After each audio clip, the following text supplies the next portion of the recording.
Assalamualaikum warahmatullahi wabarakatuh. Sebelumnya perkenalkan nama saya Faiz Muhammad Lutfi. Nama saya Muhammad Romi Kurniawan. Nama saya Raisya Fadilah. Oke, sekarang kita bakal langsung aja buat presentasi. Sebelumnya kita presentasi tentang case study satu dari kelompok 7. Oke, nomor satu langsung dijelasin sama Romi. Oke, untuk nomor satu tuh di sini soalnya seperti ini ya. Lalu untuk yang ditanyakannya ini ada dua. Yang pertama ini ada calculate the total cash flow, dan yang kedua ini ada calculate discounted payback, NPV, PI of the project. Nah, dari soal yang tadi kita dapat mengetahui yang pertama ada investasi mesin sebesar 11.600 rupiah, lalu ada shipping and installation 400.000 rupiah, lalu di soal yang tadi itu diketahui selling price dan unit sold-nya aja. Nah, sehingga kita dapat mengetahui sales revenue-nya untuk tahun pertama ini ada 8.800.000 hasil perkalian, lalu ada 14.400.000 untuk year 2 dan year 3, untuk year 4 9.600.000, untuk year 5 8.800.000. Lalu ada variable cost. Nah, variable cost ini 50% from sales. Nah, jadi 50% dari untuk yang year 1 ini 8.800.000, hasilnya 4.400.000, dan seterusnya. Lalu ada fixed cost. Untuk fixed cost sendiri ini sama ya per tahunnya, jadi 500.000 per year. Lalu ada depresiasi mesin per tahun, sama 2.400.000 jadi per tahun. Lalu ada working capital per year. Nah, untuk ini itu 10% dari sales revenue. Nah, jadi untuk yang year 1 ini 10% dari 8.800.000, 880.000, 10% dari 14.400.000 dari year 2, jadi 1.440, dan dan seterusnya. Lalu ada working capital awal atau required working capital, ini tuh ada di 150.000, lalu untuk pajaknya sendiri ada 34%. Nah, lalu setelah kita mengetahui seperti slide sebelumnya, kita dapat memasukkan ke dalam tabel seperti ini. Untuk cash flow awal ini tadi ada investasi mesin. Nah, di sini kita ubah menjadi bentuk ribuan karena lebih memudahkan saja. Yang pertama, investasi mesin ini 11.600, lalu ada shipping and installation 400, working capital 150, lalu didapat total cash flow awal 12.150. Lalu masuk ke operasional cash flow, eh, sales revenue, seperti yang udah kita dapat tadi, tinggal kita masukin aja seperti ini. Lalu ada variable cost juga, tinggal dimasukin, fixed cost, beban depresiasi, lalu kita mendapatkan laba operasionalnya masing-masing per tahunnya. Lalu kita lihat apakah ada interest apakah tidak.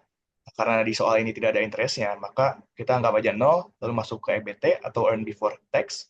Lalu ada pajaknya sendiri sebesar 34%, dari 1.500, dari 4.300, dari 1.500, dari 1.500, lalu uh, terhasilkan laba bersih atau EAT, earn after tax, 990, 2.838, 1.254, dan 990. Lalu ada ditambahkan beban depresiasi dan working capital, lalu dihasilkanlah total operasional cash flow-nya. Nah, lalu setelah itu semua, kita masuk ke terminal cash flow. Di sini kita lihat nilai sisa apakah ada atau tidak. Karena di soal ini tidak ada, jadi kita masukin saja langsung nol. Lalu ada recovery working capital. Nah, ini tuh total working capital dari year 0 sampai year 5 gitu. Dan hasilnya itu 5.750. Lalu dihasilkanlah net cash flow untuk tahun 0, 12.150, untuk tahun pertama 4.270, untuk tahun kedua 6.678, lalu tahun ketiga 6.678, untuk tahun keempat 4.614, dan untuk tahun kelima 10.020.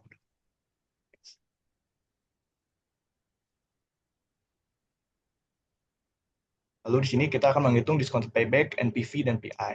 Nah, di sini tuh jika tingkat pengambilan yang diharapkan itu sebesar 10%. Untuk NPV-nya sendiri kita langsung masukin aja dari cash flow yang sebelumnya. Itu tuh ada 12.150 ditambah arus kas tahun pertama 4.270 dibagi 1,1. Nah, ini tuh dari 10% ya. 1 ditambah 0,1. Lalu di arus kas tahun kedua 6.678 dan seterusnya dihasilkanlah 11.641.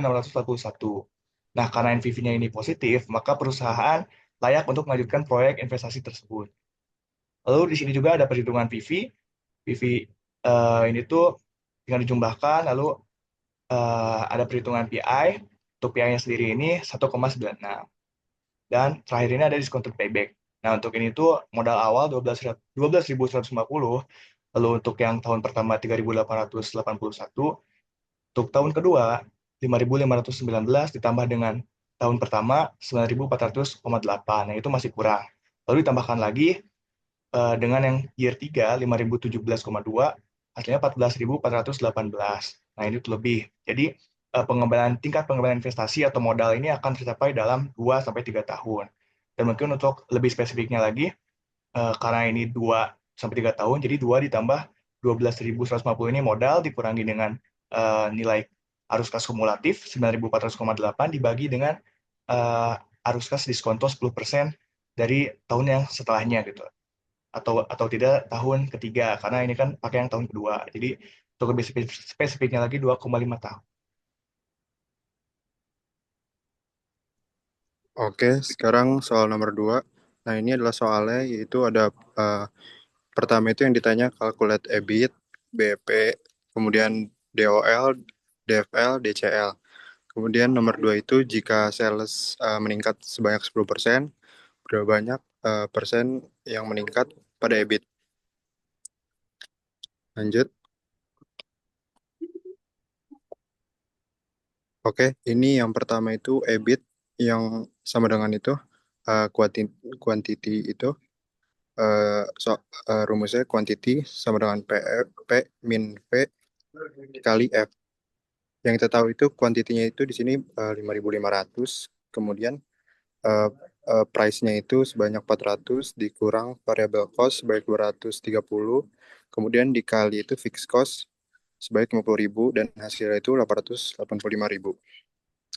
Kemudian di BFP-nya itu adalah fixed cost dibagi price min min variable cost, eh, yaitu 50.000 dibagi 400 dikurang 230, hasilnya itu 294,1.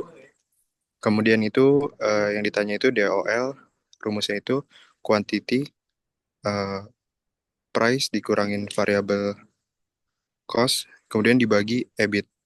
Nah, itu kuantitinya 5.500 masih yang sama. Kemudian variable price-nya itu 400 dikurang variable cost 230, kemudian dibagi EBIT yang sudah ada yaitu 885.000 sama dengan 1,05. Kemudian yang DFL, rumusnya itu EBIT dibagi EBIT dikurang interest, yaitu EBIT-nya itu kan 850.000, kemudian dibagi sama 850.000 dikurang interestnya itu 80.000, hasilnya 1,1. Jadi kalau misalnya DFL ini jika penjualannya naik 1%, maka DFL-nya menjadi 1,1. Kemudian yang terakhir itu DCL. Nah, DCL ini yang sudah kita dapat itu dari DOL dikali DFL. Nah, tadi DOL-nya kan 1,5, kemudian dikali dengan 1,1 DFL-nya. Hasilnya 1,15. Nah, jika penjualan naik 1%, maka DCL-nya menjadi 1,15%. Kemudian yang B itu pertanyaan itu, jika meningkat, berarti berapa persen eh, eh, increase dari EBIT-nya itu. Nah, di sini kita pakai DOL, rumusnya. DOL itu kan 1,05, kemudian dikali 10 sama dengan 10,5%. Nah, kemudian EBIT-nya itu 885.000. Jadi dengan EBIT yang baru yaitu 885.000 ditambah 850.000 dikali DOL-nya 10,5%. Hasilnya 977,925. Nah, jika sales naik 10%, maka EBIT juga naik 10,5% dari hasil tersebut. Oke, untuk nomor 3 ini tuh ada dua plan. Untuk plan yang dia ngegunain leverage keuangan di mana obligasi yang diterbitinnya tuh dengan bunga sebesar 12%, hutang pokok sebesar $5, dan $2 juta tuh diperoleh dengan menjual saham biasa dengan harga saham sebesar $20 per saham dan pajaknya 34%. Untuk plan B-nya mereka tuh semua menggunakan saham biasa di mana 7 juta dolarnya ini tuh diperoleh dengan menjual $20 per saham. Nah, di sini tuh kita disuruh untuk mencari EPS dari rencana A dan rencana B, lalu menghitung indifference point-nya, dan menggambarkan grafik EBIT, EBIT dan EPS-nya. Untuk yang pertama tuh kita mencari dulu IPSA-nya dengan rumus EBIT dikurangi interest, lalu dikalikan 1 dikurangi tax, lalu dikurang dividen dan dibagi dengan jumlah lembar saham. Di sini EBIT-nya didapat 885.000, dikurangi dengan interest-nya 600.000, lalu dikalikan dengan tax dan dikurangi dividen yang 0. Lalu dibagi 100.000 menghasilkan 1,88. Untuk APSB-nya kita dapat 885.000 untuk EBIT-nya, interest-nya 0, lalu tax-nya 1 min eh lalu 1 min 0,34 itu tax-nya, dan dikurang 0 dibagi 350.000, lalu mendapatkan 1,66. Dan kita di sini memilih APS A. Lalu langkah yang kedua, ini tuh kita mengkalikan silang APSA dengan APSB. Di sini tuh APSA-nya X min 600 dikalikan 0,66, yaitu dari 1 min tax dibagi 100. Lalu untuk APSB-nya X dikurangi 0 dikalikan 0,66 dibagi 350.000. Dikalikan pelangi dulu. Hasilnya 0,66X min 396 dibagi 100. Untuk APSB-nya 0,66X dibagi 350. Lalu dikali silang mendapatkan hasil 231X min 138.600. Untuk APSB-nya 66X. Lalu 66X-nya dipindah ruaskan menjadi mins, jadi 231X min 66X. 138.600-nya dipindahkan ke APSB menjadi positif, lalu menghasilkan 165X sama dengan 138.600. Untuk X-nya dibagi dari 138.600 dibagi 165 dan menghasilkan X sebesar 840.000. Nah, untuk indifference point-nya, jika EBIT 800.000, menghasilkan untuk EPSA 1,32, dan jika untuk EPSB 100, 1,50. Nah, jika EBIT 900.000, untuk EPSA menghasilkan 1,98, untuk EPSB-nya menghasilkan 1,69. Lalu kita di sini sudah membuat tabel untuk alternatif 800.000 menghasilkan 1,32, alternatif 2-nya 1,5, untuk yang 900.000 untuk alternatif 1-nya 1,98, alternatif 2-nya 1,69. Lalu dibuatkan grafik. Nah, dari grafik tersebut menghasilkan kesimpulan jika EBIT di bawah 840.000, maka pilih alternatif 2, yaitu 1,5. Nah, jika EBIT di atas 840.000, maka pilih alternatif 1, yaitu 1,98. Oke, sekian presentasi dari kelompok kami.